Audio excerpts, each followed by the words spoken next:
Subscribe now and press the bell icon. Never miss an update. Yes, we are live now. This is Shivani Singh from examination. हम discuss करेंगे CTET को target करते हुए important questions को। और यहाँ पर जो है हमारा ईवीएस में आपका सेकंड चैप्टर था और वो था प्लांट्स। और यहाँ पर जो है मैंने थ्योरीज और प्लस कुछ क्वेश्चन कराए थे आपको। क्वेश्चन कराए थे 25 है ना, लेकिन सारे क्वेश्चन इसमें 56 पूछे गए हैं। और अब 26 से 56 तक जो भी क्वेश्चन है वो मैं आपको अच्छे से यहाँ पे डिस्कशन के अकॉर्डिंग अच्छे से रेडी करवाने वाली हूँ। क्लियर है? सो फिर चलिए स्टार्ट करते हैं बिना टाइम वेस्ट किए। और ये क्वेश्चंस आपके जो है एग्जाम्स में पूछे जाने वाले क्वेश्चन है। अगर यहाँ से क्वेश्चन नहीं बना तो बिल्कुल मुझे बता देना कि हाँ मैम आपने जो बताया था यहाँ से क्वेश्चन नहीं बना है। यहाँ से बिल्कुल क्वेश्चन बनने वाला है, एक या दो आपका। क्लियर है? चलिए फिर स्टार्ट करते हैं। देखो अब आपको यहाँ पर कुछ कथन दिए हैं, यहाँ पर आपको जो है कुछ विचार करना है। कथन है आपका कि विसर्पी जो लताई होती है वो किसी ढांचे की सहायता से सीधी खड़ी होती है या फिर ऊपर चढ़ती है, जिससे यह वृक्ष के तनों के चारों ओर लिपटी होती है। एक आपकी होती है आरोही लताएं, ये जमीन के बहुत बड़े भूभाग पर फैली होती है। तो यहाँ पर आपको चूज करना है कौन सा कथन बिल्कुल करेक्ट होगा। ओनली 1 है, ओनली 2 है, या फिर फर्स्ट और सेकंड दोनों है, या फिर न तो फर्स्ट है और न ही आपका सेकंड है। सो बिल्कुल यहाँ पर करेक्ट ऑप्शंस को चूज कीजिए कि क्या होने वाला है। सो यहाँ पर आपका जो करेक्ट आंसर होगा वो क्या होगा, ये आपको जल्दी से चूज कर लेना है।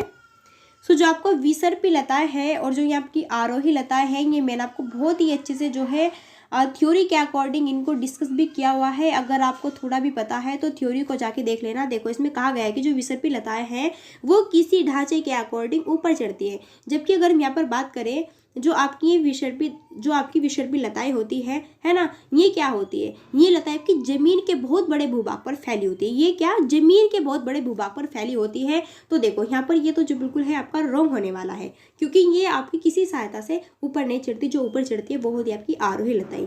फिर यहाँ पर दिया गया है कि जो आरोही लताएं होती है वो जमीन के बहुत बड़े भूभाग पर फैली होती है। बिल्कुल इसका इन्होंने क्या कर दिया है, इसका इन्होंने जो है यहाँ पर बिल्कुल निगेटिव ऑप्शंस, यानी कि जो बातें इसमें कही गई है विसर्पी लताएं में वे बातें आरोही की है। जो आरोही लताएं की बातें कही गई है वे आपकी बातें किसकी है, विसर्पी लताएं की है। सो जो ये आपकी यहाँ पर देखो काफ़ी इंटरेस्टिंग क्वेश्चन है, बहुत ही लड्डू क्वेश्चन है। क्वेश्चन बहुत ही ज़्यादा आपका जो है यहाँ पर घुमाने वाला क्वेश्चन है। तो जो विसर्पी लताएं होती है वो तो आपकी अर्थ पर जो आपकी जमीन है ये इसके बहुत बड़े भूभाग पर फैली होती है। लेकिन जो विसर्पी लताएं, ठीक है, लेकिन जो आरोही लताएं होती है ये आपकी क्या होती है, ये आपकी किसी ढांचे की सहायता से सीधी खड़ी होती है और ऊपर चढ़ती है। क्लियर है? तो यहाँ पर करेक्ट होगा कि न तो आपका 1 है और न ही आपका 2 है। तो बिल्कुल डी ऑप्शन पे जाइए।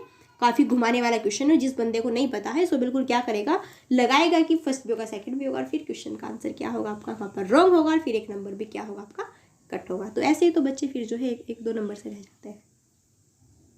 आगे फिर क्वेश्चन है कि लताओं के बारे में निम्नलिखित कथनों पर विचार कीजिए। फिर से कथन दिया गया है, विचार करना। ये अत्यंत कमजोर पौधे होते हैं, लताई के बारे में बात है। इनको स्थिर रहने के लिए सहायता की आवश्यकता होती है। लताएं 2 प्रकार की होती है, विसर्पी लता और आरोही लता। ये तो बात बिल्कुल करेक्ट है आपकी। अब ऑप्शंस दिए हुए हैं फर्स्ट सेकंड, फर्स्ट थर्ड, या फिर फर्स्ट सेकंड थर्ड दोनों, या फिर सेकंड और थर्ड ओनली। तो बिल्कुल यहाँ पर आपका करेक्ट आंसर क्या होने वाले हैं, फर्स्ट सेकंड थर्ड की सारे ही बातें हमारे क्या है, करेक्ट है। ये पौधे काफ़ी कमज़ोर होते हैं, वीकनेस होते हैं, है ना। और ये जो है इनको स्थिर रहने के लिए किसी सहायता की भी आवश्यकता होती है और ये 2 टाइप्स की होती है, ये भी आपको पता है। फिर क्वेश्चन है कि हरे पौधे दिन के समय कार्बन डाइऑक्साइड की बजाय वायुमंडल में ऑक्सीजन छोड़ते हैं, क्योंकि हरे पौधे केवल रात के समय शोषण करते हैं। हरे पौधे दिन के समय प्रकाश संश्लेषण की क्रिया करते हैं, जिसके कारण O2 मुक्त करते हैं, यानी कि ऑक्सीजन को छोड़ते हैं। दिन के समय प्रकाश संश्लेषण की दर शोषण की दर से अधिक होती है, या फिर हरे पौधे रात के समय शोषण नहीं करते। तो यहाँ पर जो है आपका करेक्ट आंसर होने वाला है ऑप्शन नंबर सेकंड की जो हरे पौधे होते हैं, जो हमारे ग्रीन प्लांट्स होते हैं, वो दिन के समय प्रकाश संश्लेषण की क्रिया जब करते रहते हैं उसके अकॉर्डिंग वो जो है O2 को यहाँ पर मुक्त करते हैं, जिसको कि फिर ह्यूमन लेता है, मानव ले लेता है। तो ये काफ़ी इंपॉर्टेंट है। आगे फिर क्वेश्चन है, सेकंड पीडीएफ खुल गई थी आपकी। नेक्स्ट है कि प्रकाश संश्लेषण के बारे में निम्नलिखित कथनों पर विचार कीजिए। फिर से भैया विचार करना है। देखो ये विचार वाले क्वेश्चन काफ़ी आते हैं आपके सीटेट के अकॉर्डिंग, इसलिए बोला था फर्स्ट टाइम में कि काफ़ी इंपॉर्टेंट होने वाले हैं क्वेश्चन। तो विचार करते हैं। चलो, प्रकाश संश्लेषण में ऊर्जा का स्रोत ऊर्जा होती है। बिल्कुल लड्डू क्वेश्चन है, ये तो काफ़ी इंपॉर्टेंट है। फिर है कि इसमें कार्बोहाइड्रेट का निर्माण होता है। चलो देखते हैं। इस प्रक्रिया में ऑक्सीजन एक उत्पाद होता है। तो 29 का करेक्ट आंसर क्या बनने वाला है। तो बिल्कुल बिल्कुल बिल्कुल सारे ही ऑल ऑफ दीज होगा यहाँ पर, बिल्कुल लगाइए। काफ़ी मज़ा आता होगा जब आपका ऑल ऑफ दीज चलते हैं, है ना। आगे देखते हैं। चलो, फिर 30 है कि निम्नलिखित में से कौन सा सरल ऊतक नहीं है। देखो ये राजस्थान में पूछा गया क्वेश्चन है। जाइलम है, पेरेनकाइमा है, कोलेनकाइमा है, स्क्लेरेनकाइमा है। तो 30 का यहाँ पर जो है आपका कौन सा सरल ऊतक नहीं है, वो है जाइलम, जबकि ये सारे क्या है आपके सरल ऊतक के अकॉर्डिंग आते हैं। फिर एक किसी जगह के फ्लोरा और फोना क्या सूचित करते हैं। जो फ्लोरा है वो हमारे किसको, प्लांट्स को सूचित करता है। जो हमारा फोना है वो हमारे जो है जंतुओं को सूचित करता है। तो यहाँ पर बिल्कुल पेड़ पौधे और जंतुओं को मैंने पहले ही आपको जो इस स्टार्टिंग में थ्योरी के अकॉर्डिंग बताया हुआ है। आगे फिर क्वेश्चन है कि किसी जगह के फ्लोरा शायद ये फिर से रिपीट है। आगे फिर क्वेश्चन है कि निम्नलिखित में किससे कुनेन दवा नामक यहाँ पे प्राप्त की जाती है। तो जो कुनेन नामक दवाई है ये किसके अकॉर्डिंग बनाई जाती है, मनी प्लांट के, सिनकोना प्लांट के, यूकेलिप्टिस से या फिर अंकोनाइट से। इसका तो बिल्कुल क्वेश्चन का सबको पता होगा। यहाँ पर करेक्ट आंसर क्या होगा, सिनकोना प्लांट से। और ये जो है हमको कहाँ पे ज़्यादा बेनिफिट होती है, जब फीवर वगैरह होता है शायद, है ना, तब होती है। आगे फिर कि भारत में फलों के अंतर्गत सर्वाधिक क्षेत्र किसका है, नींबू का है, अमरूद का है, या फिर मैंगो का है, या फिर पपाया का है। बिल्कुल यहाँ पर किसी के तो मुंह में पानी भी आ गया होगा नाम सुनकर। तो देखो भारत में सबसे ज़्यादा जो हमारे फ्रूट्स होते हैं उनके अंतर्गत सबसे ज़्यादा अक्षेत्र किसका फैला हुआ है, तो वो है यहाँ पर किसका, मैंगो का। जी हाँ बिल्कुल, मैंगो फलों का राजा है। आगे है फिर क्वेश्चन, नेफेंथीज एक ऐसा पौधा है जो कि मेंढक को, कीड़े मकोड़ों और चूहे जैसे छोटे जीवों को अपने अंदर फांस कर खा जाता है। हमारे देश में यह पौधा कहाँ पाया जाता है, असम में, उड़ीसा में, अरुणाचल प्रदेश में, मेघालय में। बहुत अच्छे से मैंने आपको टेस्ट सीरीज भी इसकी लगाई हुई है। और जो है मैंने यहाँ पर जो है आपको ये क्वेश्चन अच्छे से किस में, थ्योरी के अकॉर्डिंग ही पढ़ाया हुआ है। तो यहाँ पर करेक्ट क्या हुआ, मेघालय। और अगर और कंट्री की बात की जाए तो भैया इंडोनेशिया है और आपका क्या है, ऑस्ट्रेलिया है। आगे फिर है, पंखुड़ियों के अंदर फूल के बीच में कुछ पतली पाउडर जैसी रचनाएं दिखाई देती है, जिन्हें हम कहते हैं वर्तिक्राग, पराग कोश, पराग या फिर मूलांकर। सो बिल्कुल यहाँ पर ऑप्शन नंबर सी आपका राइट होगा। बहुत ही इंपॉर्टेंट क्वेश्चन है, ये क्वेश्चन आने वाला है। इसको हम जो है परागकण या फिर पराग के रूप में जानते हैं। फिर है आपकी प्रकाश संश्लेषण की क्रिया में हरे पौधे के अकॉर्डिंग बाहर निकलने वाले जो गैस है वो कौन से, कार्बन डाइऑक्साइड है, नाइट्रोजन, ऑक्सीजन, या फिर कौन सी हो सकती है। तो प्रकाश संश्लेषण की क्रिया में हरे पौधों के अकॉर्डिंग बाहर निकलने वाली गैस है आपकी यहाँ पर कौन सी, वो है ऑक्सीजन। बिल्कुल मैंने आपको बताया था। फिर क्वेश्चन है, लौंग एवं केसर पौधे के किस भाग से प्राप्त होते हैं। यूपी टेट से क्वेश्चन पुटअप है। तो जो लौंग और केसर हैं ये पौधे के किस भाग से प्राप्त हुए हैं, जड़ है, तना है, फूल है, फल है। सो यहाँ पर करेक्ट ऑप्शन आपका क्या होगा, फूल होगा। आगे फिर क्वेश्चन है, विज्ञान के एक शिक्षक को मैग्रो पाथवों की तलाश हेतु विद्यार्थी को किस क्षेत्र में खोज के लिए प्रोत्साहित करना है, मरुद्भिद क्षेत्र में, लवणोद्भिद में, गर्भ एवं आर्द्र में, या फिर शीत में। देखो जो आपका मैग्रेव होते हैं ये कहाँ पर उगते हैं, ये आपके जहाँ पर लवण, जहाँ पर जो आपका लवणभिद दलदल होता है ना, तो वहाँ पर, ठीक है। आगे फिर है, कुनेन नामक दवाई, फिर से क्वेश्चन रिपीटेड है और जो है आपका हरियाणा टेट में पूछा जा चुका क्वेश्चन है 2014 में। सो बिल्कुल सिनकोना यहाँ पर करेक्ट होगा, अभी ऊपर आता है क्वेश्चन। आगे फिर है कि रेगिस्तानी योग के बारे में बिल्कुल करेक्ट ऑप्शंस को चूज करना है। रेगिस्तानी योग है ना, बताना है। यह पेड़ ऑस्ट्रेलिया में पाया जाता है। यह एक विशेष प्रकार का पेड़ जिसकी जड़ें टहनियों से लटकती है। इस पेड़ की जड़ें जमीन में उस गहराई तक जाती है जब तक कि पानी तक ना पहुंच जाए। इस पेड़ के तने में पानी जमा होता रहता है और स्थानीय लोग पतले पाइप का उपयोग करके इस पानी को पीते हैं। और ऑप्शन दिए हुए हैं, फर्स्ट, सेकंड और फोर है। फर्स्ट, थर्ड और फोर है, सेकंड, थर्ड, फोर है, फर्स्ट, सेकंड और थर्ड है। बिल्कुल मैंने बहुत अच्छे से आपको जो ये थ्योरी के अकॉर्डिंग समझाया हुआ क्वेश्चन है। सो बिल्कुल अब यहाँ पे चूज करिए क्या होगा। सो यहाँ पर होगा कि फर्स्ट, थर्ड और फोर। फर्स्ट होगा, थर्ड होगा, फोर होगा। जी हाँ बिल्कुल, ये ऑस्ट्रेलिया में पाया जाता है, लेकिन ये जो है एक विशेष प्रकार का पेड़ है और जिसकी जड़ टहनियों से लटकती है। ये बात जो है आपकी रेगिस्तानी ओक की नहीं है। क्लियर। आगे फिर क्वेश्चन है, रेगिस्तानी ओक एक पेड़ का नाम है जिसकी जड़ें उस गहराई तक जमीन में भीतर जाती है जब तक कि पानी तक न पहुंच जाए। तो इस पेड़ की जड़ों की गहराई इस पेड़ की ऊंचाई की लगभग 30 गुनी होती है। और यह पेड़ आपका कहाँ पाया जाता है, राजस्थान में, आबू धाबी में, ऑस्ट्रेलिया में, या फिर रशिया में। सो बिल्कुल बिल्कुल बिल्कुल बिल्कुल अभी ऊपर देखा है। सो ये कहाँ पाया जाता है आपका, ऑस्ट्रेलिया में। आगे फिर क्वेश्चन है, देखो यहाँ पर फिर से आपको जो है ऐसे बताना है, खेजड़ी वर्ग के बारे में बताना है। सही कथन को चूज करना है। यह मुख्यतः वृक्ष रेगिस्तानी क्षेत्रों में पाया जाता है। इसे अधिक जल की आवश्यकता नहीं होती है। यह छायादार वृक्ष है जिसकी छाया में बच्चे खेलना पसंद करते हैं। यह अपने तने में जल एकत्रित करता है और लोग पतले पाइप से इस जल को पीते हैं। तो फर्स्ट सेकंड थर्ड यहाँ पर ऑप्शन राइट है। फर्स्ट थर्ड या फिर 4 ऑप्शन राइट है। फर्स्ट थर्ड या फिर 4 ऑप्शन राइट है, या फिर फर्स्ट 2 या फिर 4 ऑप्शन राइट है। तो खेजड़ी वृक्ष आपको दिया हुआ है, यहाँ पर आपको चूज करना है कि कौन सा ऑप्शन आपके अकॉर्डिंग करेक्ट होगा।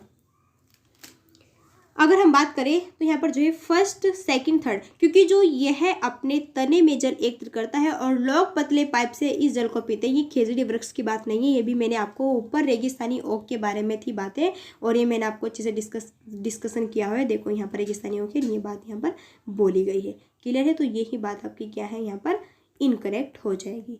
क्लियर है? तो यहाँ पर इस वजह से जो है ऑप्शन क्या होगा, फर्स्ट और भैया आपका जो है ऐसे नहीं है, नहीं फर्स्ट और सेकंड थर्ड ये आपका करेक्ट होगा। फर्स्ट वाला ऑप्शन है। क्लियर? बिल्कुल, ये रेगिस्तानी क्षेत्र में पाया जाता है ना। इनको ज़्यादा पानी की जरूरत नहीं होती, और इसमें जो है इसकी छायादार वृक्ष में बच्चे क्या करते हैं, खेलना बहुत पसंद करते हैं, लेकिन ये आपका गलत है ऑप्शन।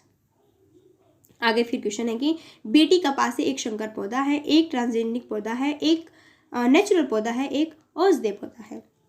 जो बीटी कपास है वो किस टाइप का पौधा है, तो ये है एक आपका ट्रांसजेनिक पौधा है। आगे फिर है, इनमें से कौन द्विबीजपत्री होता है? बांस है, केला है, गन्ना है, सरसों, जिसमें 2 बीज होते हैं, तो वो है आपका क्या, सरसों। आगे फिर है कि पौधों में जल का अधिग्रहण किसके अकॉर्डिंग होता है? जाइलम के, फ्लोएम के, कैम्बियम के, या फिर पेलिसाइड के? सो बिल्कुल जाइलम यहाँ पर करेक्ट होगा। जो पौधों में जल का जो अधिग्रहण होता है वो जाइलम के अकॉर्डिंग होता है। चढ़ने वाले पशु वनस्पति को कैसे बदलते हैं? बहुत लड्डू क्वेश्चन है सारे के सारे। बीज प्रकीर्ण के अकॉर्डिंग, पर परागण के, चुनकर, या फिर रोग फैलाकर? तो चढ़ने वाले पशु वनस्पति को कैसे बदलते हैं? सो बिल्कुल यहाँ पर आपका करेक्ट ऑप्शन क्या होगा, बीज प्रकीर्ण के द्वारा। आगे फिर ऐसे देखो क्वेश्चन है रेगिस्तानी युग के बारे में। ठीक है, आपको जो यहाँ पर बिल्कुल करेक्ट ऑप्शन को चूज करना है। ऐसे दिए हुए हैं, पहले देखते हैं क्या होगा। रेगिस्तानी ओक एक वृक्ष है जिसकी ऊंचाई हमारी कक्षा के कमरे के लगभग बराबर अर्थात लगभग 4 मीटर होती है। इस वृक्ष की जो जड़ें होती है वो नीचे वृक्ष की ऊंचाई की लगभग 30 गुनी गहराई तक जमीन में भीतर जाती है, जब तक कि पानी तक ना पहुंच जाए। इस वृक्ष के तने में पानी एकत्रित होता है। इसका जो वृक्ष है ये अबू धाबी में पाया जाता है। बिल्कुल बिल्कुल अभी देखा है रेगिस्तानी युग कहाँ पाया जाता है, आपका ऑस्ट्रेलिया में पाया जाता है, न कि अबू धाबी में। तो यही बिल्कुल गलत होगा। तो फर्स्ट सेकंड और थर्ड ये करेक्ट होगा। सो यहाँ पर जो है फर्स्ट सेकंड और थर्ड यानी कि 4 ऑप्शन के अकॉर्डिंग हम यहाँ पर चले जाएंगे। क्लियर है? बातों को ऐसे करेक्ट करिए, कैसे भी एग्जामिनर पूछ सकता है, कहीं पर भी कोई भी गलती दे देगा और आपको चूज करना है। अब किताबी पर नहीं जाना है, सिर्फ ओनली बातों को रिलेक्ट करना है, बातों को सीखना है और समझना है। आगे फिर क्वेश्चन है कि इस पौधे में पत्तियां हैं जिन्हें सब्जी की तरह प्रयोग में लाया जाता है। इसके बीजों से तेल प्राप्त किया जा सकता है। ये पौधा है पालक है, नारियल है, बंद गोभी है, सरसों है। सो बिल्कुल जो सरसों होती है बड़े चाव से यहाँ पर जो है आप सब्जी खाते हैं उनकी बनाकर, है ना, सरसों के तेल में। तो इसके जो है हम यहाँ पे तेल निकालते हैं। सरसों जो होते हैं ना वो छोटी छोटी ब्लैक ब्लैक की, है ना, थोड़ा ब्राउन से कलर में होती है, वही होती है। आगे फिर निम्नलिखित में से कौन सी विशेषता आपकी बरगद के पेड़ की जड़ों की नहीं है? जड़ें शाखाओं से नीचे लटकती है, इसमें जमीन के भीतर होती है, या फिर जड़ें भोजन का भंडारण करती है, या फिर जो आपकी जड़ें होती है खंभों की तरह पेड़ को सहायता प्रदान करती है। तो यहाँ पर जो है आपका क्या ऑप्शन इसमें नहीं है। तो बरगद के पेड़ जो है आपको ये भोजन का भंडारण नहीं करती है। आगे फिर है कि बच्चों के अकॉर्डिंग सब्जी बाजार से इकट्ठी की गई है। निम्न की सामग्री में से उन्हें पहचान कर जिनके बीज होते हैं। तो देखो आलू है, टमाटर है, नाशपाती है, चीकू है, भिंडी है, करेला है, प्याज और खीरा है। इनमें से आपको ये चूज करना है कि कौन से ऑप्शंस में जो है आपके यहाँ पर जिनके भीतर बीज पाए जाते हैं। तो टमाटर है, इसके भीतर भी बीज पाया जाता है। जी हाँ बिल्कुल। नाशपाती भी, जी बिल्कुल। चीकू, हाँ जी बीज होता है, है ना, लास्ट में निकलता है ब्लैक। भिंडी बहुत बीज होते हैं यार इसमें। तो खीरा, इसमें भी बीज की बहुत ही ज़्यादा होते हैं। तो देखो यहाँ पर देखो आपका जो है करेक्ट ऑप्शन क्या बनने वाला है। तो यहाँ पर आपको करेक्ट ऑप्शन यही होगा। क्लियर? आगे फिर देखते हैं निम्नलिखित में से कौन बीज नहीं है? गेहूं, काली मिर्च, साबूदाना, सौंफ। काली मिर्च में बीज होता है, सौंफ में बीज होता है, गेहूं भी एक बीज है, लेकिन क्योंकि गेहूं अपने आप में एक बीज होता है ना, जिसको बोते हैं हम। काली मिर्च भी एक बीज होता है जिसको बोते हैं। सौंफ में भी एक बीज होता है, लेकिन जो साबूदाना है इसमें बीज नहीं होता। नेक्स्ट है कि पौधों में अर्धसूत्री विभाजन होता है। मूल, शीर्ष में, प्राक कणों में, तने में, या फिर प्राक कोश में? तो 52 का करेक्ट आंसर क्या होगा यहाँ पर, प्राकणों में। आगे फिर क्वेश्चन है, प्याज आलू अदरक क्या है, बिल्कुल लड्डू है, एक तना है, निकलो पता है ये तो यार बहुत लड्डू क्वेश्चन है। फिर कि निम्नलिखित में से कौन से पौधे दूर दूर तक प्रस्तावित होते हैं, बीजाणु के अकॉर्डिंग, बीज के अकॉर्डिंग, फल के अकॉर्डिंग, कायिक जनन के अकॉर्डिंग। तो ये होते हैं आपके किसके, फ्रूट्स के अकॉर्डिंग। क्लियर है। आगे फिर क्वेश्चन है, बाढ़ से समुद्रविद पौधे मर जाते हैं बिकॉज, पौधों का कोशिका रस पतला हो जाता है, मूल में श्वसन रुक जाता है, पौधों का कोशिका रस सांद्र हो जाता है, पानी की अधिकता से पोषक तत्व पौधे से बाहर आ जाता है। तो बाढ़ से समुद्रविद पौधे मर जाते हैं बिकॉज, क्यों, क्या रीजन होता है, क्योंकि पौधों का कोशिका रस सांद्र हो जाता है। आगे फिर क्वेश्चन है, काफी लड्डू क्वेश्चन है, घटपर्णी जिसको नेपेंथिस के नाम से जानते हैं। इसका मुंह छोटी छोटी कटियों से ढका होता है, भारत में तो नहीं पाया जाता। यार ये तो गलत हो गए दोनों ऑप्शंस। मेंढक कीड़े मकोड़ों चूहों को चालाकी से फंसाकर खा जाता है ना, या फिर कह सकते हैं उस तारत्व की ध्वनि निकालता है। तो बिल्कुल जहाँ पर भी फंसाकर खा जाता है चालाकी से, यही आपका करेक्ट होगा। सो ऑप्शन सी बिल्कुल राइट है। सो ये थे 53 क्वेश्चन। और कैसे लगे बिल्कुल मेरे को बताइए, और कितने आपको राइट हुए हैं, कितने आपने तीर मारे हैं, जरा ये भी बता दीजिएगा ईवीएस में। क्लियर। और ये क्वेश्चन आने वाले क्वेश्चन है, और आपने खुद से भी देख लिया होगा कितने बेहतर क्वेश्चन है, कितने बेहतरीन है। सो आप देख सकते हैं यहाँ पर ये वीडियोस है आपकी करंट अफेयर्स की, वीकली करंट अफेयर्स कराया हुआ है, काफ़ी इंपॉर्टेंट है। और यहाँ पर आप जो है ईवीएस के भी यहाँ पे देखो सेकंड प्लान दिया हुआ है, और इसमें आपकी थ्योरी प्लस टेस्ट सीरीज है, आप इसको भी लगा सकते हैं। क्लियर। अब आपको एक काम करना है, देखो वीडियो को लाइक कर दो और शेयर कर दो। बिल्कुल भी नहीं बोलती हूँ मैं, बीच में पढ़ाने में मगन रहती हूँ, लेकिन अब तो यार कर ही दो, और सब्सक्राइब भी कर दो, जिसको भी अच्छा लगे वो कर सकता है। क्लियर है। सो फिर चलिए मिलते हैं नेक्स्ट वीडियो में, तब तक के लिए so thanks for watching, keep study, bye bye.